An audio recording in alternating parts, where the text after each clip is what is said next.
Hi, my name is Stanley Cooley, and today I want to discuss comparing and contrasting group versus individual therapy, and specifically in reference with grief counseling. Now, before we even start the conversation with our client, we need to consider the intake interview process. Why?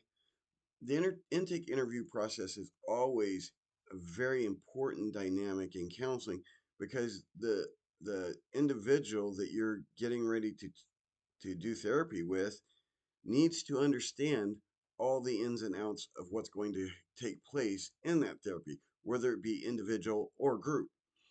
Now, some of these aspects can be um, confidentiality. Confidentiality is a very important aspect. And when you're talking about group versus individual therapy, they need to understand that it's not as easy to keep confidentiality in a group setting because everybody is their own individual person and they may not even intentionally mean to break confidence, but then they do. So the client needs to understand that up front. The client also needs to understand, of course, as part of the process of the intake interview, that there are certain things that a therapist can keep confident and things they can't. Why is this important in the intake interview and when discussing confidentiality in group settings and so forth? Because if an individual gives some indication that they're going to harm themselves or harm someone else as part of their grieving process that's happened or taken place, they need to understand the therapist cannot keep that in confidence. They have to report that that person is potentially going to harm themselves or someone else. The reason for that is there are laws about that. Laws that say if a therapist knows that a client had the potential to harm someone else or themselves and does nothing about it, does not report it, then that therapist has some legal liabilities on them, and they could, not only can they have certain legal things happen, but they could have their license taken from them. So the individual needs to understand this up front before we ever go any further in the process of counseling. And that's not just with grief, that's with every aspect of counseling. The intake interview is very, very important, a very important process. So, what are the differences between group versus individual counseling? Um, and there even is the possibility, and we'll talk about that a little bit later, but there is the possibility of doing both, having a group that you're going to therapy with, and then another day having an individual counselor.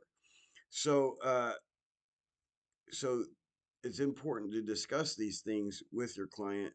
Uh, that there's the possibility of both. Now, group counseling. What is so important about group counseling? Why is it such a great aspect of counseling? Because you're in a group of individuals who understand what you're going through.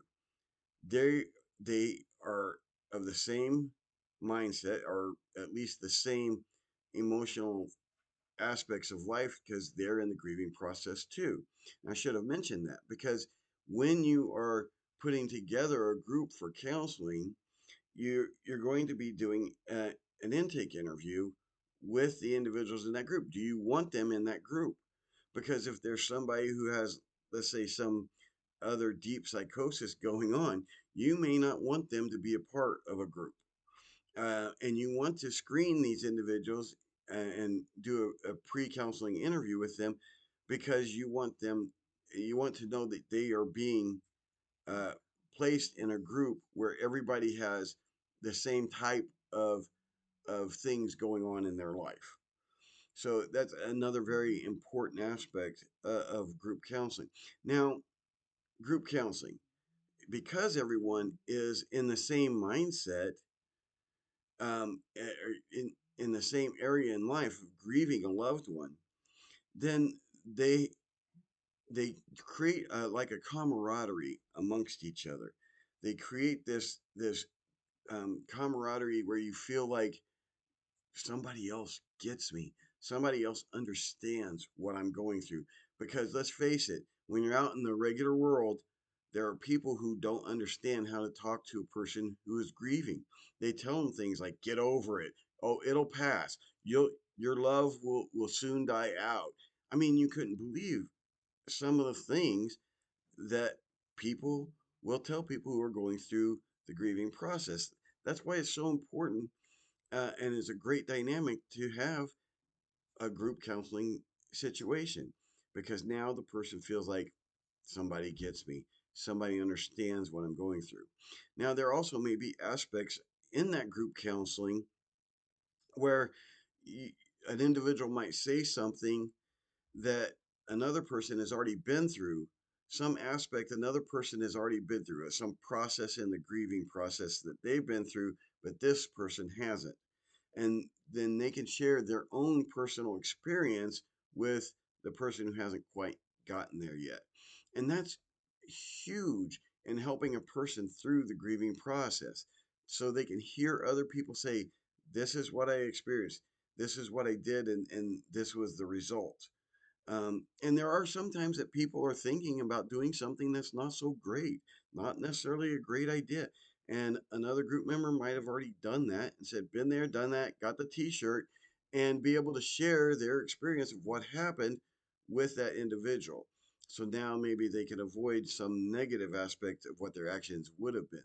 So, just such a tremendous aspect of the dynamic that's created in a group setting. So, you create interpersonal relationships with people who understand what you're going through. So, there is another aspect of group counseling that your client needs to be made aware of up front. And that is the possibility that there could be more than one counselor in the group setting. And it's very important, and I think a really great idea to have more than one counselor in the group setting, because there's several individuals in a group setting, of course, and some individual might say something and one counselor might not pick up on it, but one of the other counselors might pick up on it, and they can discuss that either in the group or separately with each other as counselors, and then bring it back to the group and discuss it further, and so they can be of further service to those individuals. So, uh, it's important that your client knows about the possibility of having multiple counselors up front, so that they're not coming into the group's experience with multiple counselors and kind of feeling a little uncomfortable or shocked that there are more than one counselor there. Um, so aspects of group that are really great. And why would you think about maybe doing both? Because there are times, there are things that you might not want to share in a group setting. When grieving a lost spouse, you might have things about your sexuality that you had with that spouse that you are not comfortable with talking about in a group setting. And so you may want to discuss those things individually with your therapist one on one.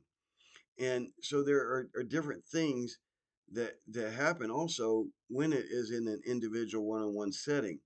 Uh, Clients discuss goals, they develop skills, they develop an interpersonal process within them. So sometimes individual counseling is looked at by people as the lower rung of the ladder because it's individual, it's one-on-one, but it's also a very important aspect of working with clients, because they need that one on one talk to help them get through some of these very personal things and to develop these skills and develop that interpersonal process. So that's very important. So, looking at both the group and the individual counseling, are we going to be able to say there's one that's better than the other? I don't think so.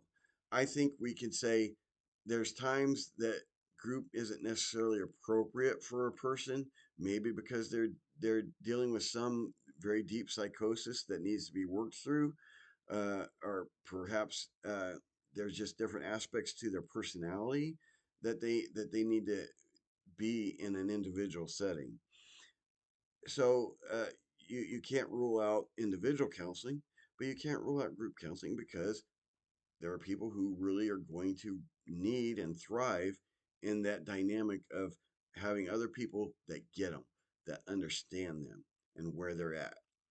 So, therefore, there isn't really one that we can say is better than the other, but we have to be sure our client is informed about all the aspects of each of them, and the confidentiality aspect. All those aspects need to be um, gone through with the client ahead of time, and then the decision be made with therapist and client together. Do you want to be in a group setting? Do we think it's appropriate for you to be in a group setting, or maybe group and individual, both? Anyway, thank you for watching. I hope that you have a very wonderful day, and I hope that this video helped.